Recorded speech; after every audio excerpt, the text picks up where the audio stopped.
पिलाटा बहुत टर्चर होची बहुत कांदुची सेटा मु सही पारुनी आपण माने मो परिवार भी बहुत कष्ट रे अछि मो पिला को बहुत टर्चर करूची मु सते में आपण माने को निवेदन करूची मो पिलाटा को मते दिया जाऊ। नमस्कार आमर ये स्वतंत्र कार्यक्रम को स्वागत करुच्ची मु विश्वजित।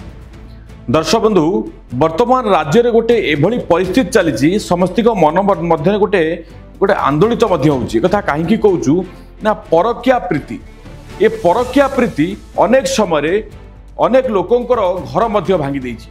ये परकिया प्रीति एभली स्थिति ये अनुभव करिछि जहाँकि परकिया प्रीति पाई अनेक लोकंकर मध्य घर भांगी देछि।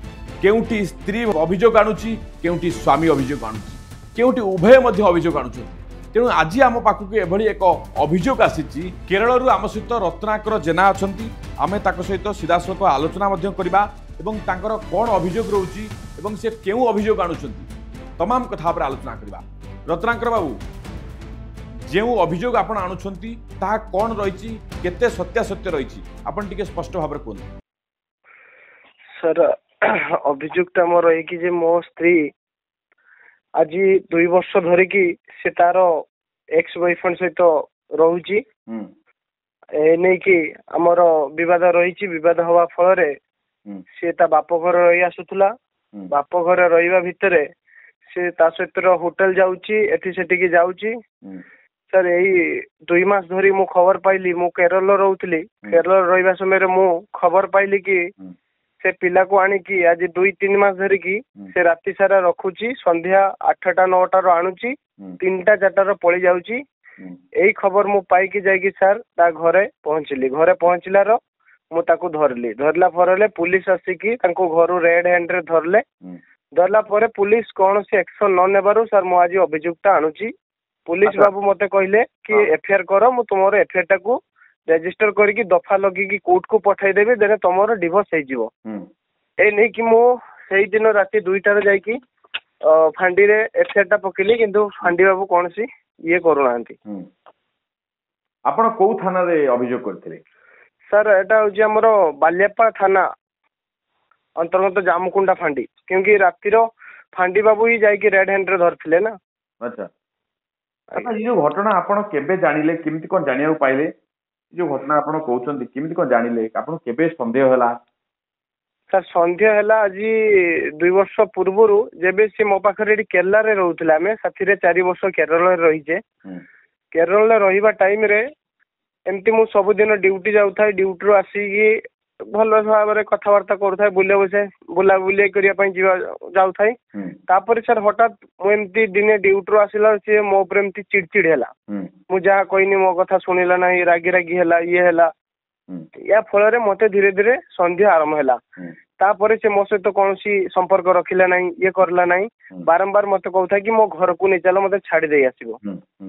तापर सर एमती हेगी से आउ आम जो बेडरूम रे न सुई कि से बाहर सुईला अलगा पिंडा रे सुईला पुओ पाखरे मो पाखरे न सुई अलगा सुईला अलगा सुईया फल रे से राति रे से पिला सहित कथा होतला तार गुटे जियो फ्रेंड नाम सेव करके सेटा को मो राति रे धरली। अच्छा हां रश्मिता नाम रो सेव करके कथा होतला तापर मते डाउट हैला गुटे जियो पिला सहित कथा हवा केमती पुओ पिला सहित कथा हवा केमती से डाउट हैला रे मो ताको धरली धरला परे से फोन टा काटी देला काटी दवा पर फिर आमे गाँ को आसिले गाँ रे आसिकी मो सासू ससुर आम 2 गाँ रो सरपंच भद्रमंडल के डाकी कि सर गोटे मीटिंग हेतिला। अच्छा आम घरे हेतिला राति रे हेतिला राति सारा मीटिंग हेतिला मीटिंग रे झियो तार मो स्त्री तार कहिला कि मु आ मो स्वामी पाखरे रहिबी नाही सब दिन पई बाप घरे रहिबा को चाहूची। आपण स्त्री कहला हम स्त्री कहले समस्त का आगरे तापर मो ससुर को आम गाँ रो सरपंच पचारिले जे बाबू कौन कथा कह ना मो झील जदि भल पाई ताने मु नहीं चल जी मो झी को मुझे रखा को चाहू ना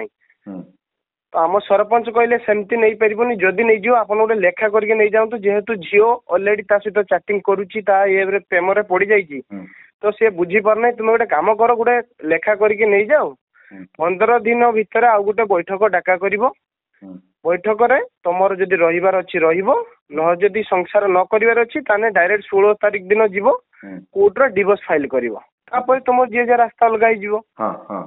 किंतु 15 दिन जेते हे गला हमर सरपंच बाबू फोन करले मो ससुर को ଯେ ତୁମେ ତ ଲେଖା କରିକି ନେଇଗଲ 15 ଦିନ ହେଇଗଲା ଆଉ ଗୋଟେ ବୈଠକ ହବାର ଥିଲା କଣ ହେଲା ମୋ ଶ୍ୱଶୁର ରୁଠୁକ ମନା କରିଦେଲେ ଯେ ଆମେ କୌଣସି ବୈଠକ କରିବା ପାଇଁ ଚାହୁଁନେ କି ବୈଠକ କରିବା ନାହିଁ। ସେ ନେଇକି ତାଙ୍କ ଗାଁର ଯୋଉ ମୋ ସ୍ତ୍ରୀର ଗାଁର ଡଗରା ଗାଁର ସରପଞ୍ଚ ସିଏ ବି ଫୋନ କଲେ ଯେ କଣ ବାବୁ ତୁମେ ଲେଖା କରିକି ଆସିଲ ବସିବାର କଥା ନା ଆମେ ବସିବାନି।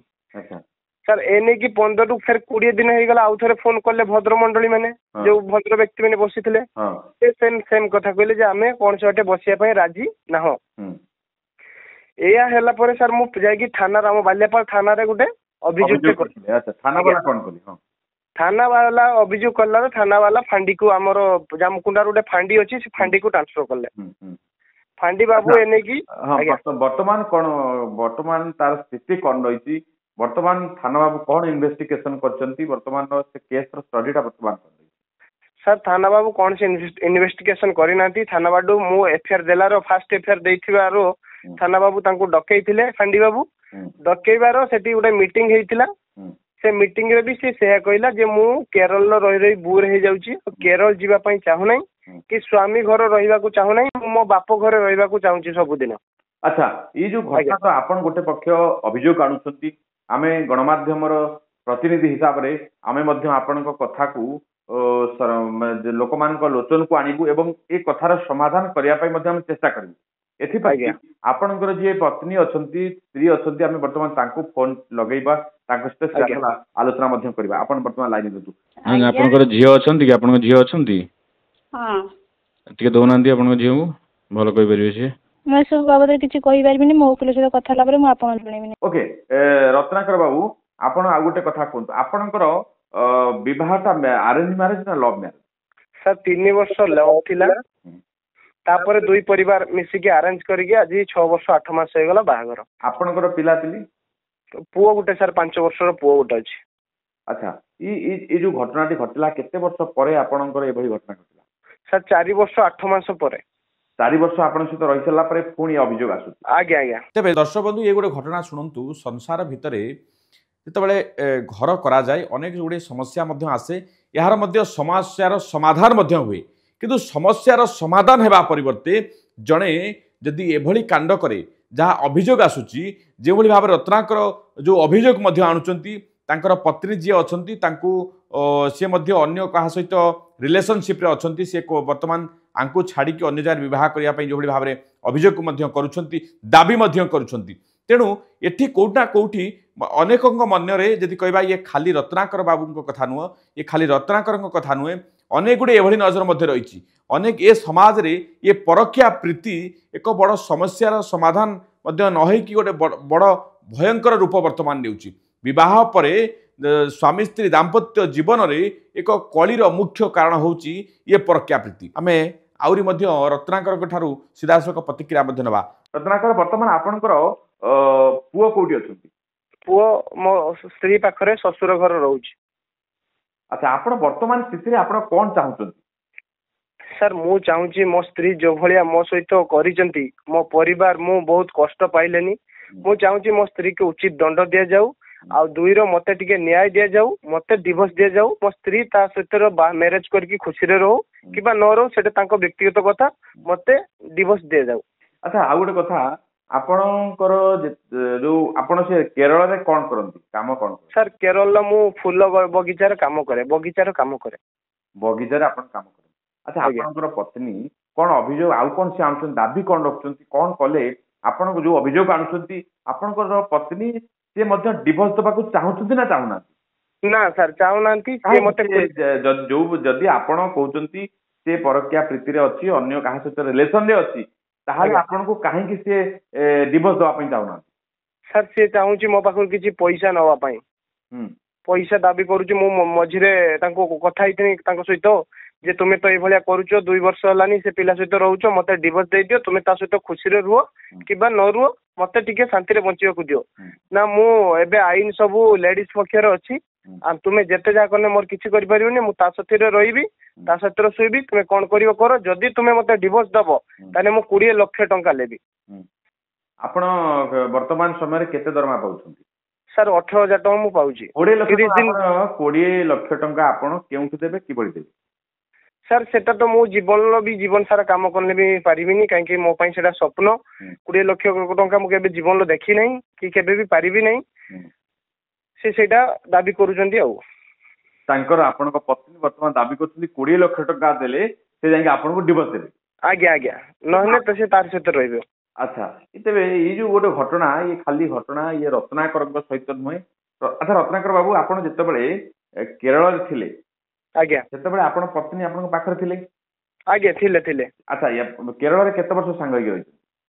କେରଳରେ ସାର୍ 4 ବର୍ଷ ସାଙ୍ଗ ହେଇକି ଥିଲେ। 3 ବର୍ଷ 3 ବର୍ଷ ଭିତରେ ଆପଣ କେବେ ଦେଖିନାହାନ୍ତି ସେ କୌଣସି ଯୁବକଙ୍କ ସହିତ କଥା ହବା କି ସେମିତି କିଛି? ନା ସାର୍, ନା କେବେ ବି ନାହିଁ। କେରଳରୁ କେତେ ଦିନ ହବ ଆପଣ ଆସିଲେନି? କେରଳରେ କେତେ ଦିନ ଆମେ ଆସିଛୁ। ଆପଣ ସ୍ୱାମୀ ସ୍ତ୍ରୀ ଯେତେବେଳେ ସାଙ୍ଗ ହେଇକି ରହୁଥିଲେ ପୁଣି କେବେ ରିଟର୍ନ କଲେ? ରିଟର୍ନ କରିଥିଲେ ସାର୍, ଯୋଉ ହେଇଗଲାଣି ସାର୍ 2 ବର୍ଷ ହେଇଗଲାଣି। 2 ବର୍ଷ ତଳେ ଆପଣ ସାଙ୍ଗ ହେଇକି ଥିଲେ? ଆଜ୍ଞା। ବର୍ତ୍ତମାନ ଆପଣ କେରଳରେ ଜବ୍ କରୁଛନ୍ତି? ଆଜ୍ଞା ସାର୍, ସାଙ୍ଗ ହେଇକି ଯାଇଥିଲେ, ଫେର ସାଙ୍ଗ ହେଇକି ରିଟର୍ନ ଫେରିବାର ଥିଲା, କିନ୍ତୁ ସିଏ ଆଉ ରିଟର୍ନ ଆସିଲେ ନାହିଁ, ଯାହା ଫଳରେ ସେ ଏଇ ସବୁ ଇଏଟା କରିଛନ୍ତି। ଆଉ ଆଚ୍ଛା, ଇଏ ଯୋଉ ପରକୀୟା ପ୍ରୀତି କଥା ଯୋଉ କଥା କହୁଛନ୍ତି ଆପଣ, ସେ ଯାହାକୁ ବିବାହ କରିବେ କି ଆଉ ଯାହା ପ୍ରତି ତାଙ୍କର ମନ ରହିଛି ସେଥିପ୍ରତି ଆପଣ ଆଗରୁ ଜାଣିଛନ୍ତି? ଆପଣ କହୁଛନ୍ତି ଆପଣଙ୍କର ଲଭ୍ ମ୍ୟାରେଜ କଲା ପରେ ଏଇ ଗୋଟେ ଘଟଣା କିଭଳି ହେଲା? କାହିଁକି ଆପଣଙ୍କୁ ସନ୍ଦେହ ଲାଗୁଛି? ଆପଣଙ୍କୁ ବିବାହ କରିସାରିଲା ପରେ ଆପଣଙ୍କର ପତ୍ନୀ କାହିଁକି ଏମିତି କଲେ? ସାର୍, ମୋର ପତ୍ନୀ ମତେ ଲଭ୍ କରିବା ପୂର୍ବରୁ ତାର ୟା ସହିତ ତା ଆଗରୁ ଥିଲା, କିନ୍ତୁ ମୁଁ ଏ ବାବଦକୁ ଜାଣିନଥିଲି ସାର୍। କିନ୍ତୁ 4 ବର୍ଷ 8 ମାସ ପରେ ସେ ମୋ ପତ୍ନୀ ତାଙ୍କୁ ଇନଷ୍ଟାଗ୍ରାମ ରେ ଚାଟିଂ କରିଛି। ଚାଟିଂ କରିବା ଫଳରେ ତାଙ୍କର ପୁଣି ଆରମ୍ଭ ହେଇଯାଇଛି। ଆଚ୍ଛା, ଇନଷ୍ଟାଗ୍ରାମ ରେ ଚାଟିଂ କରିବା ପରେ এই ଘଟଣାଟି ଘଟେ। ଆଜ୍ଞା। ଆଚ୍ଛା, ବର୍ତ୍ତମାନ ଆପଣ ଥାନାରେ ଅଭିଯୋଗ କରିଛନ୍ତି, ବର୍ତ୍ତମାନ ମାମଲା ଯାଇକି କୋର୍ଟରେ ଅଛି। ଆଜ୍ଞା, ବିଚାରାଧୀନ ଅବସ୍ଥାରେ ଅଛି ତ? ଆଜ୍ଞା। ଆଚ୍ଛା, ବର୍ତ୍ତମାନ ଏଇ ଯୋଉ ସ୍ଥିତିରେ ଆପଣ ବର୍ତ୍ତମାନ ସେ ଯୋଉ 20 ଲକ୍ଷ ଟଙ୍କା ଦାବି କରୁଛନ୍ତି, ଆପଣ ଅଭିଯୋଗ ଆଣୁଛନ୍ତି ଗଣମାଧ୍ୟମ ସାମ୍ନାରେ ଆପଣଙ୍କର ଦରମା ଅଳ୍ପ, ଯାହାକି ଦରମା ଭିତରେ ଆପଣ 20 ଲକ୍ଷ ଟଙ୍କା କୋଉଠୁ ଆଣିବେ, ସ୍ତ୍ରୀକୁ ଦେବେ, ସେଥିରେ ଆପଣ ମଧ୍ୟ ଚଳିବେ, ଇଏ ଗୋଟେ ବଡ ସମସ୍ୟାର କଥା। ଆଜ୍ଞା, ତ ଆପଣ କଣ ଭାବିଛନ୍ତି କେମିତି କଣ କରିବେ? ଆକୁ ନେଇକି କଣ ମାନେ ସମସ୍ତଙ୍କ ଆଗରେ ଆପଣଙ୍କର କୋଉ ଅଭିଯୋଗ, ମାନେ ଆଉ କଣ କଥା କହିପାରିବେ? ଆଉ କଣ ନୂଆ ଆପଣ ଚାହୁଁଛନ୍ତି ଆପଣଙ୍କ ପାଇଁ କରାଗଲେ ଆପଣ ଅନେକ ଗୁଡେ ସହଯୋଗର ମଧ୍ୟ ପାଇପାରନ୍ତେ?